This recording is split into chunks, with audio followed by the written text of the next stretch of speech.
Laba engeri polisi gyeyisaamu abatalina ssente. Wuno ow'emukono alaajana lwa butafuna buyambi ngabbiddwa piki ze kati abaana batadde ku kkubo tebasoma talina busobozi. Ate ye abtex ne alien baganya okukkaanya mu maaso g'omusumba. Ebisinga bisange mu katambi kafaawo mu maaso. Bw'atyo munnamagye otafire alabudde gavumenti n'ebitongole bya gavumenti eby'enjawulo okwesonyiwa Bobi Wine, otherwise bwe batamwesonyiwa bagenda okusanga obuzibu bunene nnyo mu kutambuza eggwanga oba myaka gyabwe egisigadde. Ate era omukulu annyonnyodde n'agamba bwe batuuse kati bakuze, emyaka gye bagenzeeko bandyagadde balabe ensi eno oba emirembe mu ggwanga nga bavudde mu bukulembeze emirembe so si mu nsasagge. Bw'atyo ne yeegayirira ng'afukamidde ku maviivi ge abakulu bekikwatako ab'ebyokwerinda balekeraawo okuteekawo embeera embi singa Bobi Wine aba alina kyakwasaganya oba oli awo baneetegereze nnyo ono omusajja tali yekka, teyajja yekka, omusajja aliwo lwa nsonga ate era n'abantu banyigiriziddwa ekimala. Tewali nsonga lwaki bajjayo amagye abajja ati ne bajja mu kukyankalanya abantu enkya n'eggulu. Era n'agamba nti yenna gwe kikwatako akola ekyo kabejje n'omuhoozi nti eyo nsobi era bagikomye mbagirawo.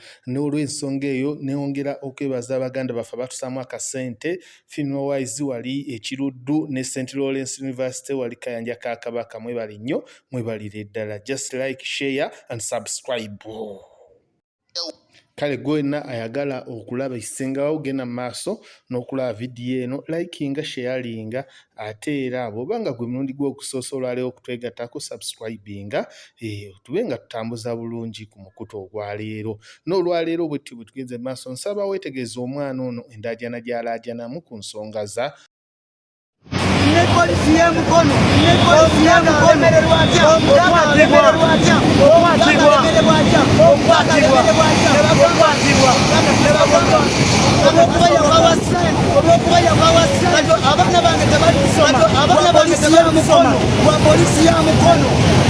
abaana bange tebali kusoma lwa polisi y'amukono.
Tagenda kuddamu ku understand anywhere. Ngamba bye badde wana understand. Stand mugudde. Sani na mwede de chiwanyi abtex ya damusi wako. Ekyokubiri, I met Alien Skin for the first time. He's young. Manero tukanyiza ne alien. Tagenda kuddamu ku understand anywhere. How old are you? Nenjogera naye nange mwebaza nti teyanyize nga mugamba obutaddamu kuzanyisa musalaba mujjukira bwe yakwata omusalaba ki namana ngamba is a pastor. So tusaba Katonda nga mubeezi mutuuke ekiseera mwesonyiwe tubalabeko wamu nga museka mwenna kubanga ye Katonda atukubira agamba musonyiwe abo bakoze eki obubi tetunyooma bulumi bwo ate era omuntu eyakuteeka waggulu aba n'obuyinza ekigambo kye mu nsi ey'omwoyo kikulu. Tusaba ekisa kya Katonda kikubeere olunaku lumu lukye ng'emirembe gyakomawo. Yayogera ekigambo ekyo saakyongerezaako kubanga oli kitange oli muganda wange era nsaba Katonda ebiro bikye ng'emirembe gikomyewo. Awulidde gyali yonna. Amina. Katusabe. Webale nnyo Mukama olwa abtex emmeeme ye nga yennyise tusabye omubeere ne alien omubeere.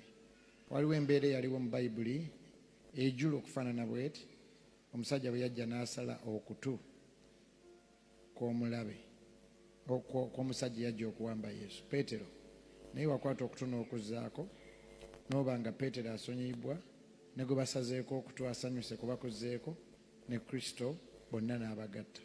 So you a good God, you a peacemaker. Tetujja kunyoma bulumi bwa abtex, but we pray for peace in his heart. Kuba atudde mu nnyumba ya Katonda yatonda eggulu n'ensi.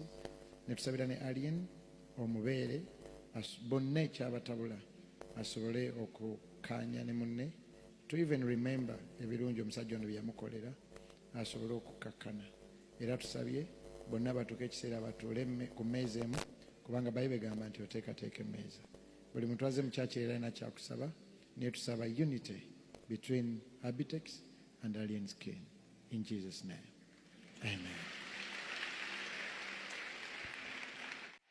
Osobola kuyimirira.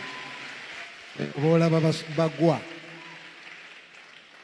Nkinyonyodde bwentyo taata. Weewaawo, naye olwaleero mbadde nzize nga nyina ensonga zange. Waliko olumu ng'oyogera n'omuvubuka omu alien skin. Ekyo kito kyange. N'agamba sijja kujja mu kyaki ndeke sitaani mabega ng'ayinaayina. Ng'ayita nze sitaani. Akuyita sitaani. Isaba pastor atukirize onakunalirako mu kyaki tuzigirani ne abtex oba tondabimanya abtex akyagamba. Yankubiddeko jjo ne mugamba njala nkugamba ebigambo byange ebituufu ebindi ku mutima. Naye nja bikugambira mu kyaki wa pastor Bugembe, kubanga kyaki eyo tebalimbiramu. Naye kinkoze by'okubanga taliiwo wano. Ajja biraba. Naye njagala obubaka buno babumuwe. Omusajja oyo bamuyita alien skin ali ku social media ne mulaba nga bamukuba oluyi. Biseera ebisinga ntambula nnyo n'abantu abanyigirizibwa, saagala muntu anyigiriza muntu. Era omuntu gwe banyigiriza ebiseera ebisinga ntera okubeera emabega we. Oluyi olwo lwankwatako naye ndaba nga eyalumukuba yakozesa obujoozi bwa kika kya waggulu. Naye ate ku sayidi endala ne ndaba mu bizinensi ne munoonya ne mugamba ono akubye oluyi, akubye mu mbeera yakufunirako tutumu, naye ate googenda omufunirako ettutumu. Ne mukubira essimu ne mugamba nja tuteeketeeke concert ku lunaku olwo lwennyini lw'ayina. Yakirabanga ekitasoboka ne mugamba kigenda kusoboka. N'angamba ssente, yagamba ssente zaali nnyingi 15, naye yennyini yali tazikwatangako nga ye atasuubira zifuna. Ne mugamba nja zikuwa. Ne nanga sho ku lunaku olw'Essande na postinga posti eyo ssaawa emu, social media n'ekwata omuliro. Baagenda okutuuka ku Lwokubiri oba ku Lwokusatu nga tumaze okulaba nti we tugenda okukolera ku Freedom City abantu tebagenda kujyaawo, naye nga tetulina kifo kyonna we tuyinza mumuteeka. Konsati neggwa nga bwe yaggwa ng'egenze mu byafaayo by'ebivulu by'e Uganda okubanga yekyasinze okulabwa abantu mu byafaayo by'ebivulu by'e Uganda, era eyinza obutaddawo birango twagigala 7-9. Mu bufunze ekindeese wano omuvubuka oyo Katonda yayita munze okumusitula okumuteeka waggulu. Naye omuvubuka oyo yantyoboola n'answaza ng'ate namugattako kubanga ne mu byafaayo waliwo ekyatuukawo ne mu byafaayo sene ze tuwa abayimbi ozimanyi pastor. Yatuuka nga olunaku konsati ku lunaku lwa Friday akola show 3,45,000 ekitabangawo wano mu byafaayo, naye ekyo kyakolebwa lwakuba nti namukolera konsati eyo yamuteeka waggulu. Ne Saturday ng'akola na 5 ne Sunday bw'atyo. Naye omuvubuka oyo ne tuddamu ne tuyingira mu ddiiro endala. Yali Nkwakyo festival ng'egenda kubeera Buloba. Tukkanya $10,000. Okubuukinga omuyimbi tekitegeeza kumuwa ssente zonna bakola ndagaano, kiva mu kukaanya, mukkaanyiza mutya. Ne nkwata $10,000 ne nzimuwa. Ne mugaba balance omulala tujja kumufuna ng'era bye wafuna obw'oku Freedom City. Omuvubuka oyo n'enteeka millions zalinga 7 nga bw'omanyi okulanga ebivulu. Banakulabye owanise concert yo. Omanyi ekitegeeza okutegeka concert, kitegeeza kuspendinga. Omuvubuka oyo ng'ebola weeks 2 oba 3 n'agamba tebampadde balansi wange konsati njijjeeyo. Teyakoma ku ekyo, kufiirwa ssente tubiteeka bulijjo ebivulu ne bitusala ne tuddamu ne tuyiya ebirala. Naye n'ateekako n'ate n'ekyokunzikakkanya okunvuma oyo yabba badde abayimbi ku biseera bya Paulo Kafeero. Ekyo nno kyankola bubi wadde ye yakyogerera mu lwali naye nga nze yamufuula kyali.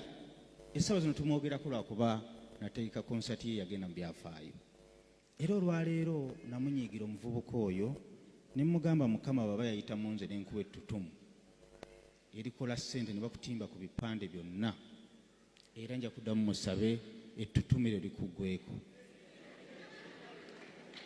Era ekindeese wano olwaleero kwe kumugamba nti saamuloga ate sigenda muwaabira mu kyaki. Namugamba njamini ssente zange zinateekamu ozimpe, naye bw'otalizimpa Mukama gwe amaanyi ge yampa okuteekerateekera ekivulu ekyo n'obeera ow'omutawaana.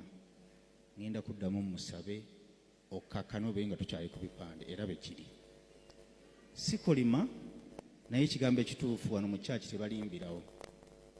Nzize mugamba nga tampadde ssente zange sigenda kumusonyiwa mpaka lwaliva mu nsi. Bali manyoze musonyiwa.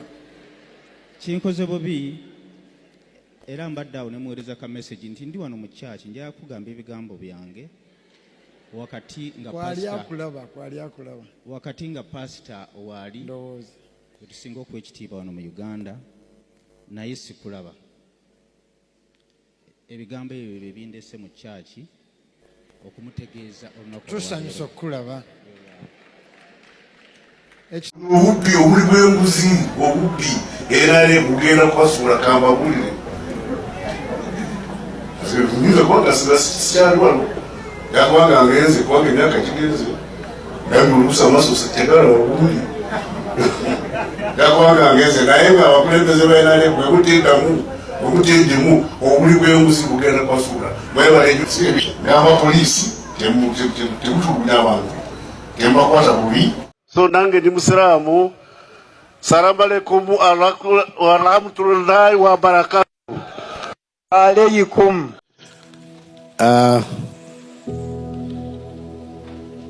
Looks like I'm privileged to talk from here. Colleague, Minister, General Mhozi, Mr. Permanent Secretary, General Msanyufu, outgoing IGP, General Kasagazi, incoming IGP, my friend Abbas Byakagaba, and your deputy, who has described himself as an artist. You know, when I was at school, I was taught to do art. Then I asked this teacher, I said, but if the goods are there, why should I draw them? He says, they are there, you look at them. Why do you bother me with making images of? Then later on, somebody told me, said, you see, art is imagination. Art is imagination, and reproducing imagination requires skill. That's why these artists see things we don't see. Now I'm asking you to see things we don't see and bring them on board. Members of the police authority, senior officers of the police, flag officers and then senior officers, I'm happy to be here to witness this transition, which is not a transition, because Mr. Bass and Ochaya have been police officers since inception. Some time ago, somebody asked me, what do you expect of the new IGP? Somebody from the press, you know, these rumor mongers, said, what do you expect of the new IGP? I said, what has he been doing? He said he was a police officer. I said, has he become a bishop? So that we were an imam or something. Says he's a police officer. is going to go on policing at a higher level. I said, what do you expect him? Will he be able to control the police? I said, the IGP is primus inter pares. Primus inter pares in Latin means first among equals. And it should not get into your head, Abbas, that you are senior to these people. They are potential IGPs, save that their turn has not arrived. Treat them as equals, and you respect him as your team leader.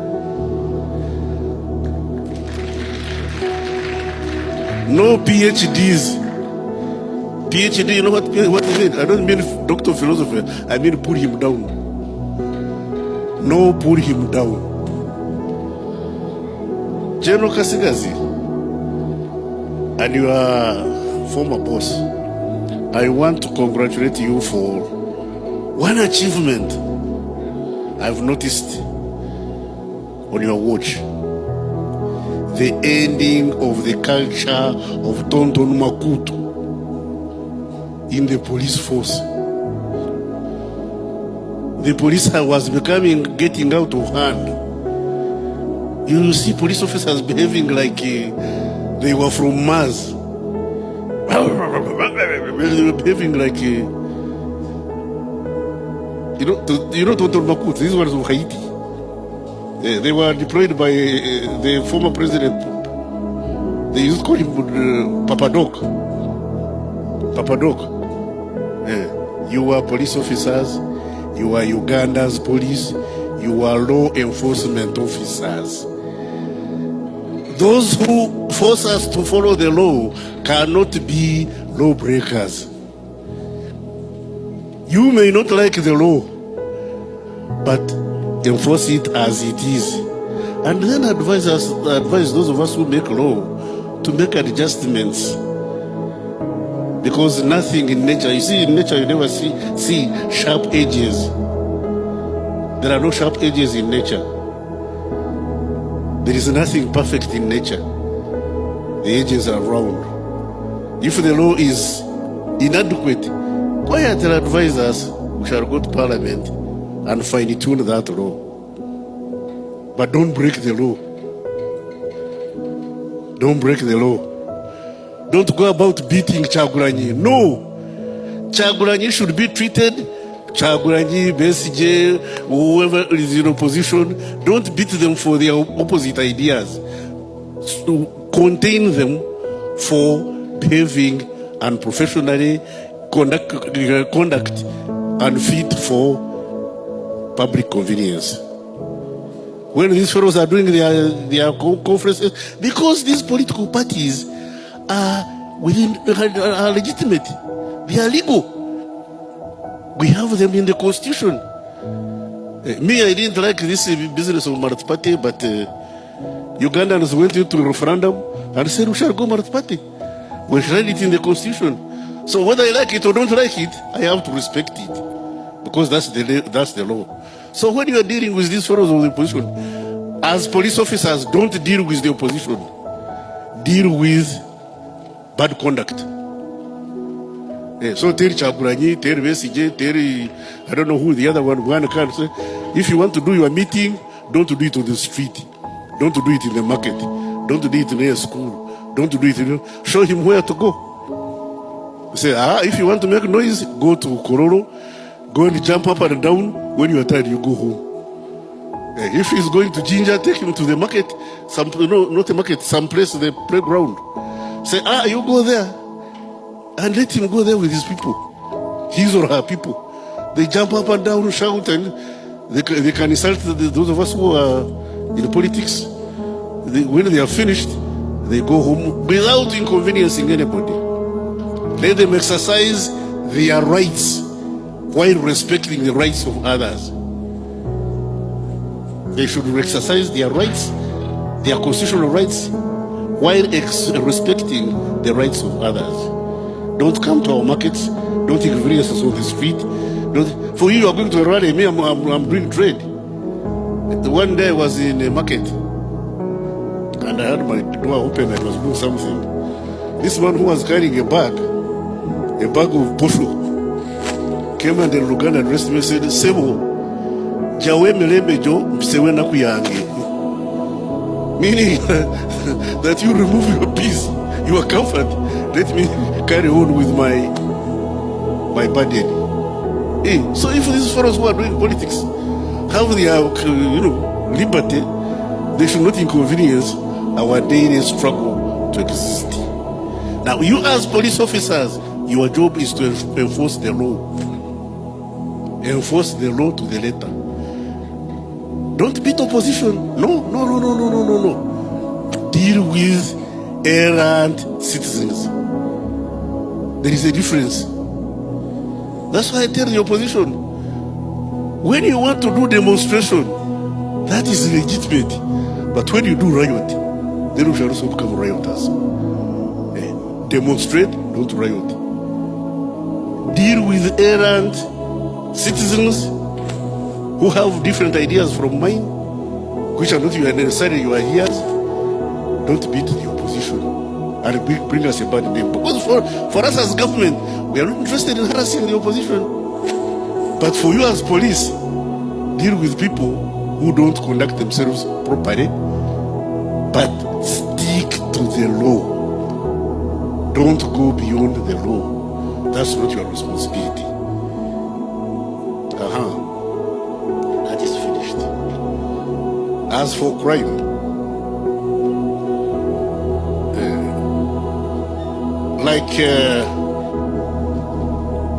I don't know who said it. Said the police is stronger than the police.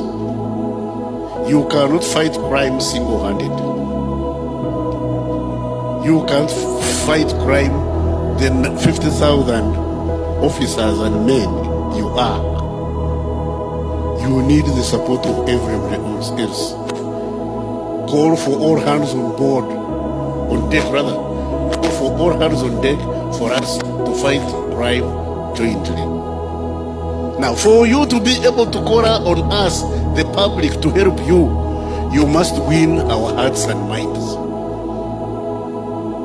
You must learn to win our hearts and minds. You must help the population to help you, and the